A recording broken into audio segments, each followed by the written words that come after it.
Culture Média sur Europe 1, 9h30, 11h avec Thomas Hill. Et ce matin, sacré casting, hein, Thomas, dans le studio d'Europe 1. Merci. Jean Reno et Kev Adams et Marie Jiquel et Sébastien Bordenave, évidemment. Ça fait plaisir.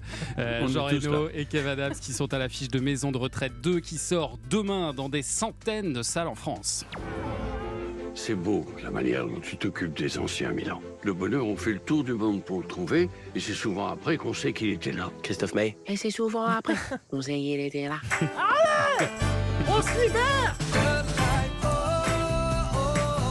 Vous faites super bien Christophe May, Kev Adams. J'ai une très bonne imitation de Christophe May. J'ai l'impression. Je dois reconnaître que j'ai une très bonne imitation. Bon, alors le premier volet de Maison de retraite a été un succès au cinéma avec 2 millions d'entrées, mais aussi en DVD avec 100 000 exemplaires vendus, c'est assez rare.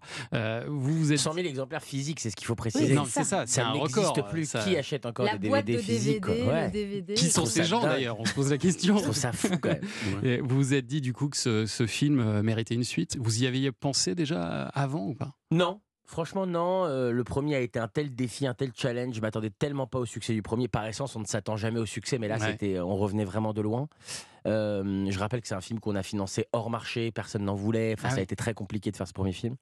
Et à la suite de ce succès, je me suis senti porté. Et puis, Mylène de Mongeau, paix à son âme, qui était avec nous dans le premier film, m'a beaucoup poussé. Elle m'a dit, tu dois faire un deuxième, c'est important. Et je lui ai dit, je sais pas si j'ai envie que ce soit une franchise, j'aime l'idée que ce soit juste un film comme ça. Et elle me disait, c'est important de faire des films sur les personnes âgées, sur les vieux. Et je lui disais, mais Mylène, il y en a plein des films sur les vieux. Il en existe plein.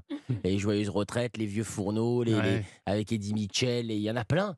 Et elle m'avait répondu, c'est vrai, il y en a plein, mais il n'y a pas de films sur les vieux qui sont faits par des jeunes. Et ça, c'est important. C'est vrai. Et ça m'avait beaucoup touché. J'avais trouvé ça très beau. Et c'est comme ça qu'on a commencé à gratter ce qui a été le début finalement. Est-ce que c'est une pression supplémentaire quand justement on a eu un succès, quand le premier volet a si bien marché? Est-ce que ça rajoute une pression pour le second? Bien sûr, évidemment. Évidemment, et c'est une bonne pression. Moi, j'adore la pression. J'ai toujours eu le trac. Je suis un traqueux, donc ça me va. Mais c'est vrai que j'ai emmené du monde avec moi dans cette affaire. Et donc, j'ai envie aussi de rendre fiers tous ces gens-là. C'est normal. Ça a toujours été mon cas. Je pense beaucoup à moi. Je suis égoïste pour le succès, etc. Mais je pense beaucoup aux autres aussi. Je me dis, ce serait cool. Je sais par exemple qu'avec Jean, on a eu de longues discussions parce que c'est pas quelqu'un qui accepte de faire un film comme ça. C'est pas pour rien qu'il a cette carrière. C'est quelqu'un qui discute, qui réfléchit, etc. Et oui, ne serait-ce que par rapport à lui et d'autres d'ailleurs dans le casting, des gens comme Chantal Latsou, des gens comme Michel Jonas, des gens comme Daniel Prévost. J'adorerais effectivement dire à tous ces gens, bah voilà, je vous ai pas emmené nulle part. On a fait un truc qui a touché le cœur des gens. Donc cette pression est une pression supplémentaire. Donc vous reprenez votre rôle de Milan, celui qui a réuni les seniors et les orphelins dans un lieu commun. Mais celui que Jean appelle Milan. Milan, voilà, c'est ça. Il faut savoir une chose, petite anecdote qui est marrante, je crois que je ne l'ai pas encore racontée jusqu'à présent. Sachez une chose qui est marrante, les gens adorent cette blague. Les gens m'appellent Milan quand je sors maintenant des avant-premières. Bah alors Milan, qu'est-ce qu'il y a Milan, etc. Parce que c'est devenu évidemment un running gag du film. Sachez que c'est un running gag que je n'ai pas écrit. Un jour, je vais faire une lecture avec Jean à New York. On lit le film, lui et moi. Et la première fois qu'il lit mon prénom, il dit « Écoute-moi bien, Milan ». Et je me dis « Mais c'est génial qu'il se trompe et qu'il m'appelle Milan ». Tu vois ? Et surtout donc, pour quelqu'un qui vient de New York. Jean, c'est Milan. Et il continue de lire, il fait donc Milan. Ce qui va se passer, c'est que. Et j'ai gardé cette vanne dans le film et il le fait. Et c'est génial, c'est une des blagues préférées des gens. Oui, alors donc ce foyer il doit fermer pour raisons sanitaires. Alors vous allez accepter l'invitation du Bel Azur Club, une maison de retraite luxueuse dans le sud de la France, le temps d'un été. Ce sera l'occasion pour vos retraités de se retrouver confrontés à un autre groupe de retraités. Manière pour vous de renouveler un peu le casting aussi. Et alors pour le rôle de patriarche donc de ce Bel Azur Club, vous avez très vite pensé à Jean Reno.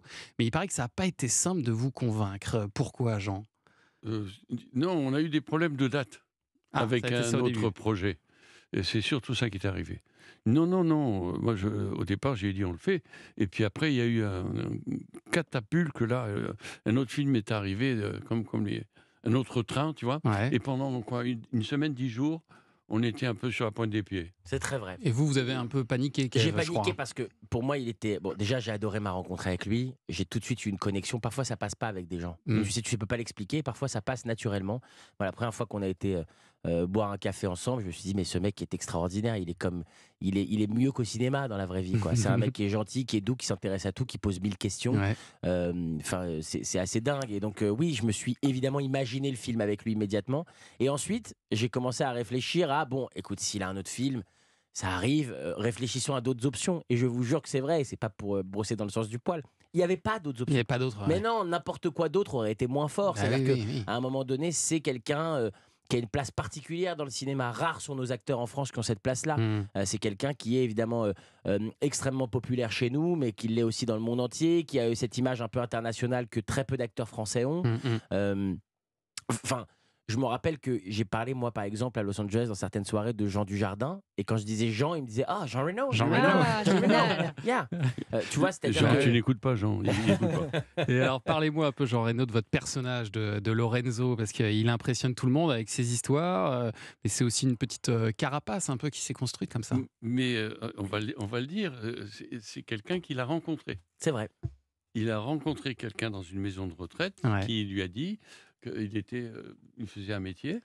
Oui, je le rencontre et je lui dis qu'est-ce que vous avez fait dans la vie? C'est une question que je posais souvent aux résidents que je rencontrais. Et il me dit j'ai été chef cuistot de l'Élysée pendant 30 ans.